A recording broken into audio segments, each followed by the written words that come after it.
Hello नमस्कार दोस्तों। आज हम बात करेंगे आरबीएल बैंक के स्टॉक्स के बारे में। आज इस स्टॉक्स में गिरावट दिखाई दी, गैप डाउन ओपनिंग हुई, उसके पीछे का रीजन क्या है, एक तो हम वो बात करेंगे और दूसरा स्टॉक्स के सपोर्ट और टारगेट की बात करेंगे। ये वीडियो आपकी एजुकेशन के लिए है, बाय सेल की कोई एडवाइस नहीं है। फिर भी आप ट्रेड करते हैं तो अपने फाइनेंशियल एडवाइजर से कंसल्ट करें। तो यहाँ पर मैं आपको सबसे पहले बता देता हूँ कि इस स्टॉक्स में गैप डाउन ओपनिंग होने की वजह और इस स्टॉक्स में गिरावट की वजह क्या थी।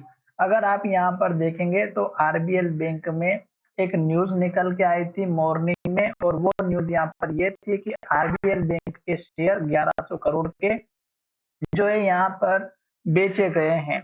और ये डील पहले से ही पता थी, और ये डील जो है हमारी मार्केट के टाइम पर यहाँ पर दिखाई दे रही थी। अब अगर आप देखेंगे तो 1100 करोड़ की ये जो डील थी, इसमें जिस कंपनी ने अपने शेयर्स को सेल किया है उसमें इक्विटी था। इस कंपनी ने जो है 1100 करोड़ के शेयर किस प्राइस पे, 226 रुपए की प्राइस पे ये शेयर्स को सेल किया था। आप इस न्यूज को चेकआउट कर सकते हैं, और जिसकी वजह से ये स्टॉक हमारा गिरावट में था।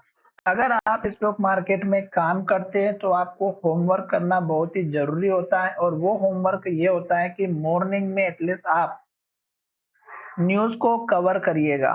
और उस न्यूज के कवर होने से आपको एक तो एटलीस्ट ये पता चलेगा कि आपको एंट्री लेना है या नहीं, एग्जिट लेना है या नहीं। आज इस स्टॉक्स में जो रिजल्ट जो डील हुई उसके बाद इस स्टॉक्स के ऊपर अगर आप देखेंगे तो कितनी बड़ी गिरावट हुई। और स्टॉक्स ने जो क्लोजिंग दी है वो अगर आप देखेंगे तो यहाँ पे 230 रुपए के आसपास की क्लोजिंग हुई। हाई की बात करें 233 का है, लो 228 का है। अब ये स्टॉक्स हमारा खड़ा है हमारे सपोर्ट लेवल के पास में। अब अगर आप यहाँ पर देखेंगे तो इस कैंडल का जो लो है 222 रुपए का, एक तो ये आपका सपोर्ट लेवल है। दूसरा सपोर्ट लेवल आप यहाँ पर देखिएगा इस कैंडल के लो के आसपास का, जो लगभग 213 का है। तो ये दो आपके सपोर्ट लेवल है। इसमें सबसे इंपॉर्टेंट सपोर्ट लेवल आपका 222 रुपए का है। ये लेवल अगर स्टॉक्स ने तोड़ा तो फिर स्टॉक्स में जो गिरावट है वो हमें बड़ी दिखाई दे सकती है। तो ये लेवल हमारे लिए बहुत ही इंपॉर्टेंट है, जो लगभग 222 का है। स्टॉक अपने सपोर्ट पे खड़ा है। हो सकता है कि स्टॉक सपोर्ट ले और छोटा सा सपोर्ट लेकर के स्टॉक ऊपर की तरफ जाए, और उस केस में आपको टारगेट इस कैंडल के लो तक का मिले, जो कि 238 तक का है। तो ये एक छोटा सा टारगेट मैंने यहाँ पर आपको बता दिया है।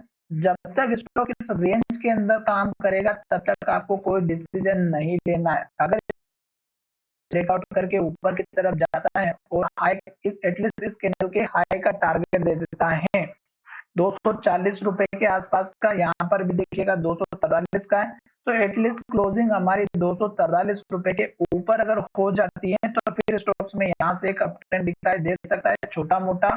और फिर टारगेट आपको यहाँ पे 256 रुपए का, और फिर आपको टारगेट यहाँ पे 268 रुपए का दिखाई दे सकता है, 270 का। तो 256 रुपए का, उसके बाद का हम जो है यहाँ पे प्रोजेक्शन के हिसाब से अपना टारगेट डिसाइड कर सकते हैं। और उसके बाद 270 रुपए के आसपास का, तो ये दो तीन टारगेट रहेंगे। पर अब मैं आपको एक रियल चीज बताने वाला हूँ, और वो ये है कि अगर स्टॉक्स एक के बाद एक रेड कैंडल बनाता है, लो बनाता है और लो के पास क्लोज होता है, सिंपल सा लॉजिक है, कोई दिमाग नहीं लगाना, कुछ भी नहीं करना है। जैसे यहाँ पे रेड कैंडल बनी एक के बाद एक, यहाँ पर भी रेड कैंडल बनी हुई है, यहाँ पर भी बनी हुई है। तो स्टॉक्स में अगर रेड कैंडल बन रही है, लो बन रहा है और लो के पास क्लोज हो रहा है, तो हमें एंट्री नहीं लेना है। यहाँ पर भी देखिएगा स्टॉक्स ने बहुत बार सपोर्ट लेने की कोशिश की, स्टॉक नहीं रुका। हर एक दिन कैंडल ने रेड कैंडल बनाए और लो के पास क्लोज हुआ, तो हमें केवल इंतजार करना था। फिर स्टॉक्स ने बड़ी रेड कैंडल बनाए, फिर स्टॉक्स ने एक इसी कैंडल के अंदर कैंडल बनाए, और फिर आज देखिएगा गैप डाउन ओपनिंग हुई है। अगर आप देखेंगे तो ये सिलसिला अभी चलता हुआ दिखाई दे रहा है, और यहाँ पर वॉल्यूम आज सबसे ज्यादा था। जिसके पीछे का रीजन क्या था, इस स्टॉक्स का जो डील थी वो। अब ये जो डील हुई है इसमें अगर आप देखेंगे तो इस कंपनी के स्टॉक्स को किसी ने जरूर खरीदा होगा, और जिसने भी इसको खरीदा है उसकी डिटेल अगर आप चाहें तो डायरेक्ट बल्क डील में जाकर के चेकआउट कर सकते हैं। अगर आज वो बल्क डील हुई है बड़ी कंपनियों के बीच में तो डिटेल मिल जाएगी। मैं अगर वीडियो बनाऊंगा तो बहुत लंबा हो जाएगा। आज का वीडियो केवल आपके लिए था ताकि आपको समझ में आए रीजन क्या था, ये चीज मैं आपको समझाना वाला था। साथ ही मैंने इस कैंडल के अंदर जो भी आज के दिन एक्टिविटी हुई है, बाइंग ज्यादा हुई है या सेलिंग ज्यादा हुई है, उसके लिए मैंने एक अलग से वीडियो बनाया है सॉफ्टवेयर के थ्रू, जिसमें हमें पता चलता है कि इस कैंडल के अंदर बाइंग एक्टिविटी हुई है, सेलिंग एक्टिविटी हुई है, या बायर ज्यादा थे या सेलर ज्यादा थे, या बाय क्वांटिटी ज्यादा थी या सेल क्वांटिटी ज्यादा थी। उस सॉफ्टवेयर के थ्रू हमें पता चल जाता है कि हमें एंट्री सही लेना है या नहीं लेना है। अगर स्टॉक सपोर्ट पर आ चुका है तो क्या स्टॉक्स में बाय पोजीशन बनती है। जैसे अगर आप यहाँ पर देखेंगे तो 3 रेड कैंडल बनी हुई है और एक ग्रीन कैंडल बनी, तो इन कैंडल में हमें सेलिंग प्रेशर दिखाई देता है और इस कैंडल में, ग्रीन कैंडल में, हमें बाइंग अपॉर्चुनिटी दिखाई देती है। वो उस सॉफ्टवेयर के हिसाब से वॉल्यूम के साथ में दिखाई देता है। तो चलिए वीडियो को ये विराम करते हैं। अगर आप चाहें तो उस वीडियो को चेकआउट कर सकते हैं।